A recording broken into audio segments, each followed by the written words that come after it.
Save किया था ना? मैं सिर्फ इसलिए गया था क्योंकि उसने मुझे कॉल किया, that's it. But listen तो. Save it for someone else. जिंदगी में सेव करना जरूरी है, मगर जब बात पैसों की हो, सिर्फ सेविंग से काम नहीं चलेगा। इक्विटी म्यूचुअल फंड्स में इन्वेस्ट कीजिए और अपने सेविंग्स को आगे बढ़ने का मौका दीजिए। Mutual fund investments are subject to market risks. Read all scheme-related documents carefully.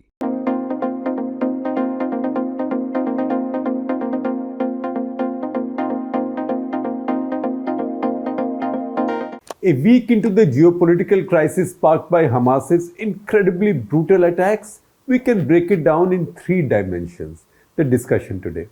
The first, as you would expect, is the debate over how to fairly describe this, especially as there's been so much debate over the BBC and its Canadian sibling, the CBC, Canadian Broadcasting Corporation, insisting on not calling Hamas a terrorist organization or calling it a terrorist attack.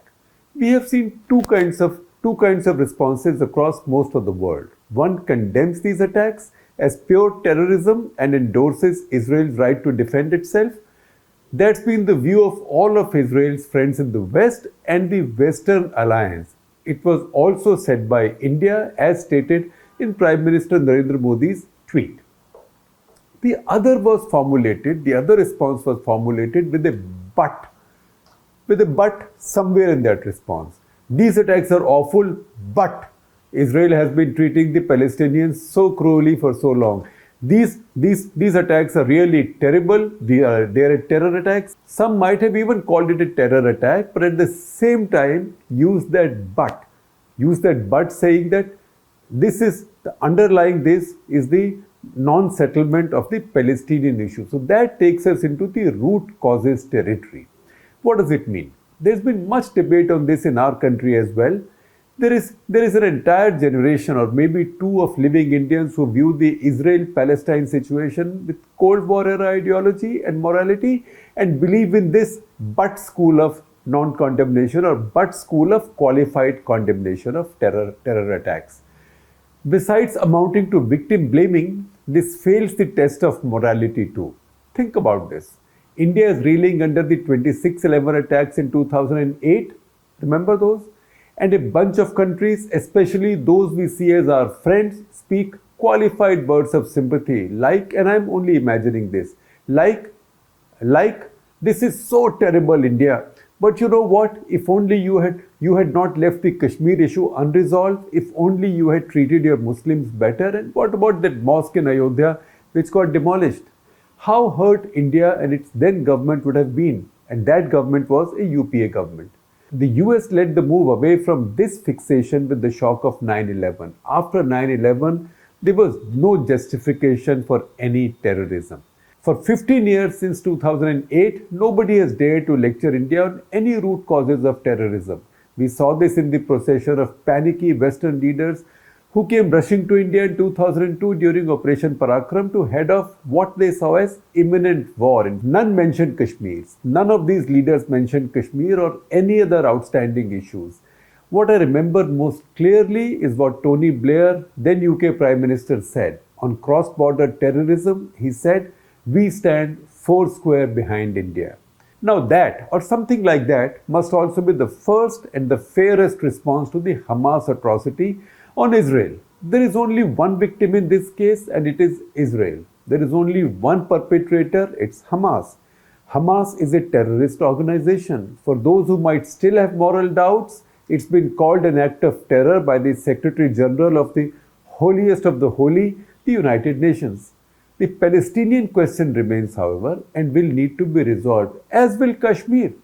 However, it is obscene to argue that until either is solved, any group of people or a nation, any nation has the right to use terrorism as an instrument of policy.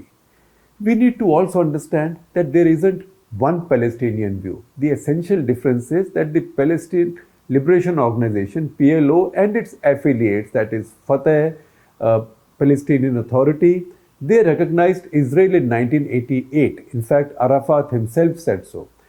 Whereas Hamas believes in destruction and death of all Jews, destruction of the state of Israel based purely on Islamic prophecies. That Netanyahu, armed with his own scriptures, has junked the two-state idea that first got Israel recognition from the Palestinians is an obscenity as well.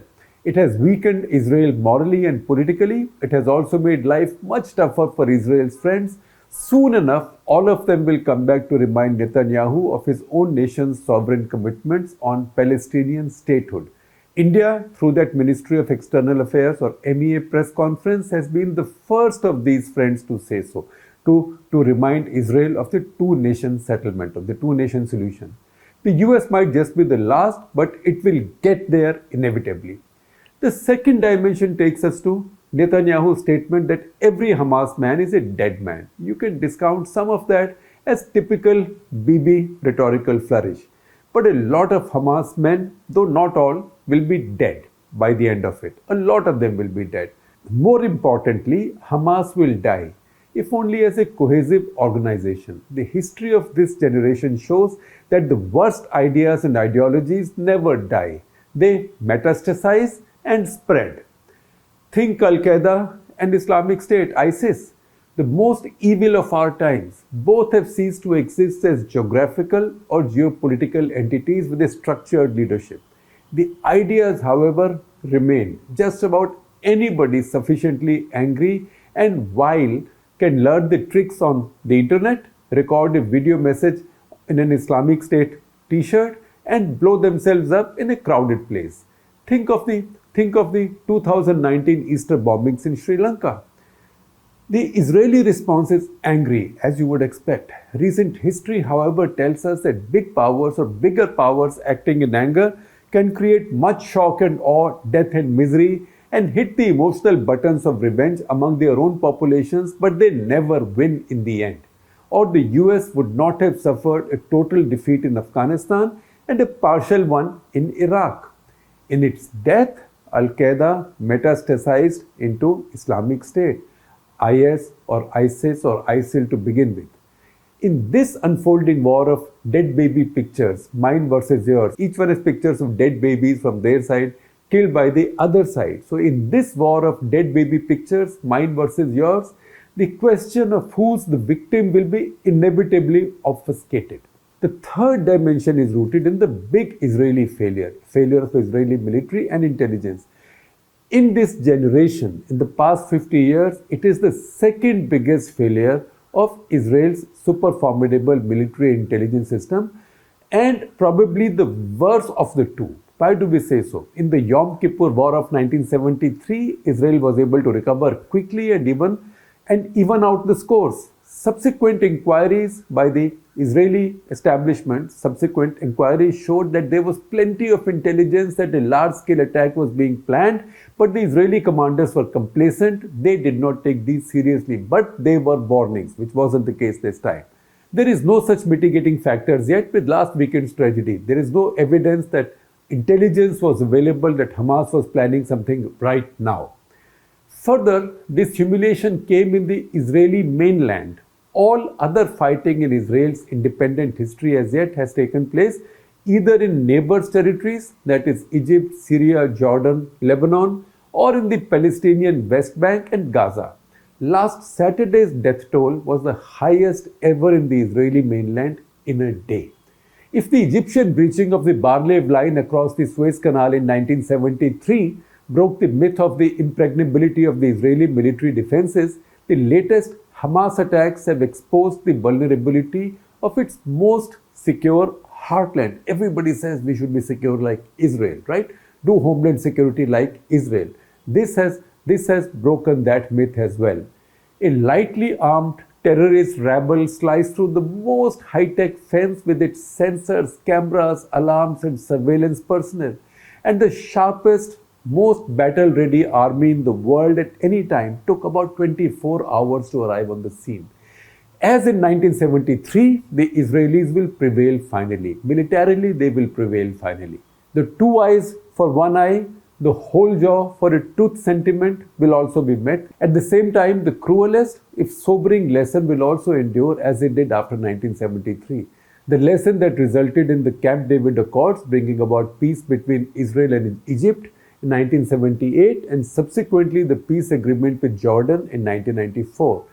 Remember also that the Camp David Accords were signed by an Israeli leader of the hard right like Netanyahu today and more popular than him. Even a hardliner like Menahem Begin came to the conclusion that Israel's future lay not in permanent war with its neighbors but in peace with them. That gave Israel and the Middle East a quarter century of peace, which is now disturbed.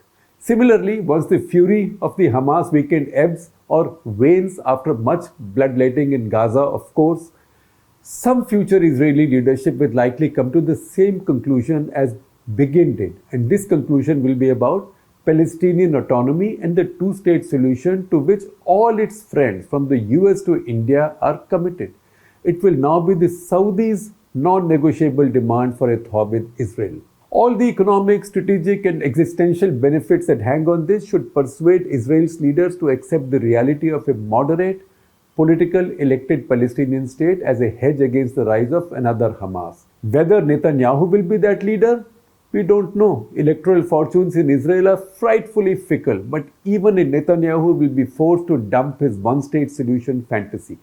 Just as Camp David saw a return of Sinai to Egypt, there is now an inevitability to returning to the Palestinians what's theirs. The two peoples then, Arabs and the Jews, then live in relative peace. The solution won't be found in scriptural prophecies, whether Hamas's or Netanyahu's, but in post-war real politics.